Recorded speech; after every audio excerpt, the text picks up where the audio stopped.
అండి, అలేఖ్య చిట్టి non veg pickles కి, DP foods non veg pickles కి తేడా ఏంటో కంపారిజన్ చేసి చూద్దాం అనుకున్నాం కదా. సో రెండింటికి టేస్ట్ డిఫరెన్స్ కానీ ప్రైస్ డిఫరెన్సెస్ కానీ చూసేద్దామా. ప్యాకింగ్ విషయానికి వస్తే డీపీ ఫుడ్స్ వాళ్ళది డబల్ లేయర్డ్ ప్యాకింగ్, పై కవర్ వచ్చేసి zip lock.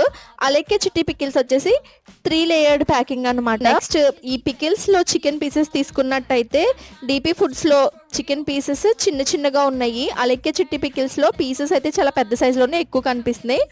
Compare to DP Foods Alekhya చిట్టిలో పీసెస్ అయితే ఎక్కువ ఉన్నాయి. Alekhya Chitti pickles prices half KG boneless chicken pickle price వచ్చేసి 900, ఇంకా షిప్పింగ్ ఛార్జెస్ 250 ఎక్స్ట్రా.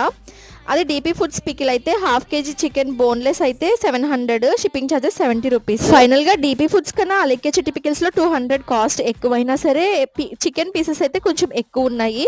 టేస్ట్ పరంగా కూడా నా ఓట్ అలేఖ్య చిట్టి పికిల్స్ కే. ఆ రివ్యూ మీకు నచ్చిందా? నచ్చితే ప్లీజ్ సబ్స్క్రైబ్. బాయ్.